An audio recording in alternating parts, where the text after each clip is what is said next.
Oh, well, it's a constant hardship for Nigerians as they continue to source petrol. The traffic situation here in Lagos is astronomical because the queues stretch back far ends, blocking most of the roads. And I wonder how Ada Akonobi, who is a economic research analyst with financial derivatives company, was able to maneuver and get to the studios early enough. Well, good morning to you, Ada. And first and foremost, are you boycotting the banks? Yes. You know, it's a very tricky question, especially since they've just paid salaries. Yes. So I'm wondering how everybody's going to boycott the banks today. I'd really like to talk, more about that later on with the president of the Civil Consumer Rights Advancement Organization and know how that's coming along. But then getting to, our studios here in Sherry this morning must have been quite of a challenge. The queues are here stretching as far back and blocking most of the roads as well. Yes, the queues are, ridiculous. There's everyone panicking. People are coming to work late because they can't obviously find a means of transport coming to the office. And it's just, we don't know how long this is going to take, but this probably started from the weekend, over to now, and everyone is panicking. They don't know when. Yeah, but even at that, the NNPC has said there's no need to panic, that they've increased the number of trucks for premium spirit that they're sending out from the various depots. And so Nigerians should settle down and stop panic buying. Yeah, but they have said it, but they are not seeing action. They have said,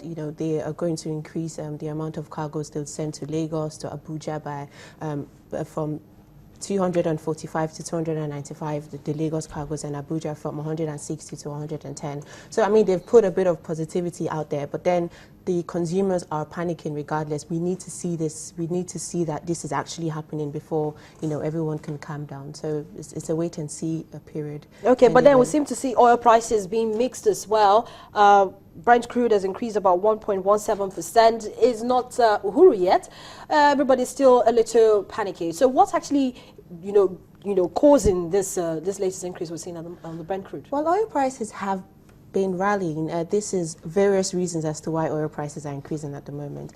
Saudi Arabia has renewed talks with Qatar, Venezuela, and non-OPEC producer Russia to try and stabilize the oil market. So there's still that restored confidence, but however, they are still insisting on freezing production at current levels. But then the market is taking that as, some sort of positive contribution to trying to stabilize the oil market. But then you see OPEC supply has decreased. The figures in January was about 30.6 million barrels per day, and figures for February is about 30.5 million barrels per day.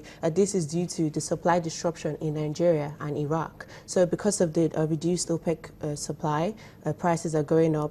The U.S. Oil rig count has been falling for the past 10 weeks. It fell to about 13 to a total of 400 active rigs. And U.S. supply as well, most analysts predict that supply will drop by 600 million barrels per day in 2016. And the EIA has already said that U.S. supply has reduced by about 33,000 barrels to about 9.1 million barrels per day. Okay. So this is what is, sending oil prices up. Yeah, because looking at the data from you folks at FTC, the WTI, that's a U.S. West Texas Intermediate, is up 0.37% weekly change, but year to date it's down about 10.50%.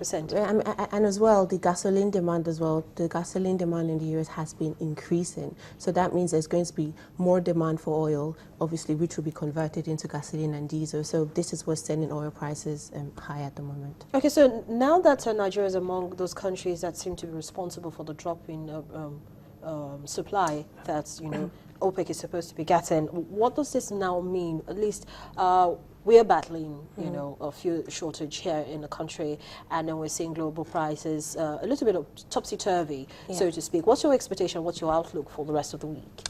Coming into 2016, the petroleum minister said the production target for Nigeria is 2.2 million barrels per day. However, production for January was 1.8, and there's a fear that production for February will decrease by about 250 million barrels per day. There's still that uncertainty and challenges that we're facing in our oil production. the oil companies have declared a force majeure on one of the pipelines due to leakages. So this will automatically affect our production going forward until April, till we see some sort of stability in our oil production. So this, and I mean, suppressed oil prices, investments are dropping. So it's quite a tricky period right now to see in increasing our oil production going forward. Okay, so it's tricky for us on the domestic front, and it's also tricky for us on the global front. But thank you so much, Ada, for coming on the program this morning. Thank you for having me. Well, Business Morning continues in just a moment. Please stay with us.